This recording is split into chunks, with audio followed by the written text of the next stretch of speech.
Everyone, welcome back to the channel lucky 13। আজকের আবার একটা নতুন ভিডিও নিয়ে আপনাদের কাছে চলে এসেছি।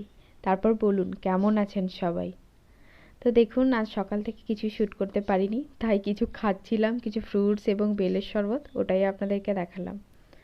তারপর এখানে আমি দুপুরবেলা ওই খাওয়ার পর বসে গিয়েছিলাম, একটা নতুন নাইটি কিনেছিলাম, ওটাই সেলাই করতে। ওটারই ক্লিপিংস আমার হাজব্যান্ড নিয়ে রেখেছিল, তো ওটাই এখানে ভিডিওতে অ্যাড করা হয়েছে। তো আমার ভিডিও কেমন লাগছে আপনারা প্লিজ কমেন্টে জানাবেন, এবং ভিডিও ভালো লাগলে অবশ্যই লাইক করবেন একটা, তাহলে আমিও মোটিভেশন পাবো, এবং আমাকে সাপোর্ট করার জন্য প্লিজ একটা সাবস্ক্রাইব করে দেবেন।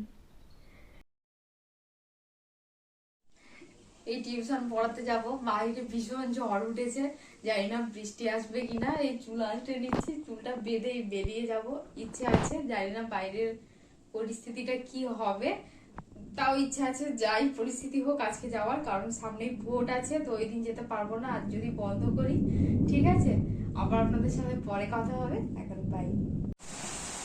দেখুন বাইরের অবস্থাটা, এখনো কিন্তু রোদ আছে, কিন্তু সাথে বৃষ্টিও দেখুন, বৃষ্টির পরিমাণটা দেখুন,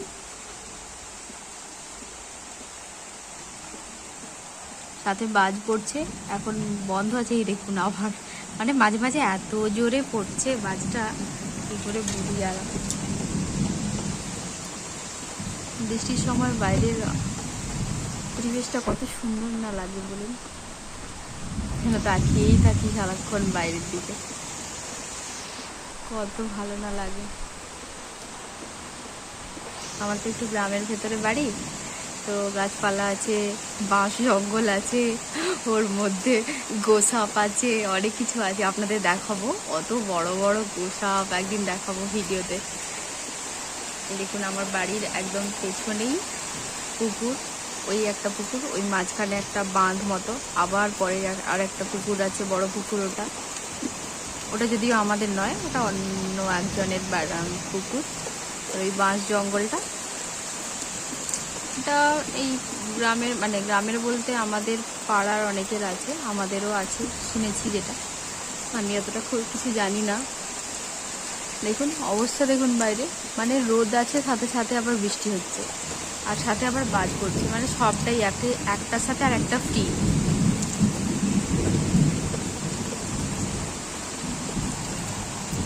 বৃষ্টির সময় সব থেকে লাভ হয় গাছগুলো, গরমে একদম ঝলসে যায়, তারপর বৃষ্টি পেলে একদম সতেজ হয়ে ওঠে। আমি আমার চিন্তা এখন মেনলি যে কীভাবে আমি যাব, কীভাবে পড়াতে যাব, মানে একটা ডেট যদি মিস হয়ে যায়, সেই ডেটটা আবার পুনরায় ম্যানেজ করতে খুব প্রবলেম হয়। কার ডেটের সাথে কাকে ঢোকাবো, এইটাই মেন সমস্যা হয়ে দাঁড়িয়েছে। বৃষ্টিটা তাড়াতাড়ি থেমে যাক, যাতে আমি যেতে পারি, কিন্তু এই দেখে মনে হচ্ছে না থামবে বলে। আমার তো ভীষণ টেনশন হচ্ছে, কি করা যায়। ঠিক আছে, আপনাদেরকে বৃষ্টি দেখালাম, এত জঙ্গল, বাঁশ জঙ্গল সব কিছু দেখালাম, আবার পরে আসছি, ঠিক আছে। বৃষ্টির পর শুধু আকাশটা দেখুন, অনবদ্য লাগছে শুধু, আর চারিদিকে এত হর্নের আওয়াজ, এত যানবাহন, ইগনোর করবেন। এই বৃষ্টিটা কমতে হাজব্যান্ড আজ বাড়িতে ছিল, তাই জন্য কোনো রকম পৌঁছে যাব, অসুবিধে নেই, সন্ধে হলেও আজকে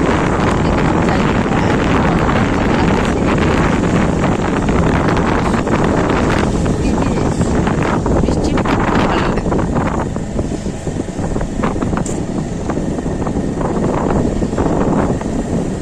জাস্ট কিছুক্ষণের রাস্তা, তারপরেই পৌঁছে যাব। পড়িয়ে আসার সময় আসলে আমি তো পড়াচ্ছিলাম, তো সেই টাইমে আমার হাজবেন্ড আজকে একটা হালখাতা ছিল একটা জুয়েলারি শপে, যেখানে ওই ছোটখাটো কিছু গয়না বানাই মাঝে মাঝে, এই বছরে এক আধবার কিছু টাকা জমাতে পারলে। তো ওর দোকানেই আজকে হালখাতা ছিল, মানে শুভ বুদ্ধ পূর্ণিমায় ওদের দোকানে নতুন হালখাতা যেটা হয়, মানে নতুন খাতা, কি বলা হয় ওটাকে, মানে নতুন খাতা ওপেন হয়, তো ওই হালখাতা ছিল। তো ডেকেছিল, আমাকেও ডেকেছিল, আমি আসতে পারিনি।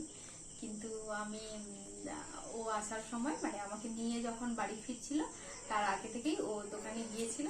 তো ওদের দোকানে থেকে এই ব্যাগটা দিয়েছে, আর এর ভেতরে একটা ওই যেটা থাকে আর কি হালখাতার মিষ্টির প্যাকেট আছে।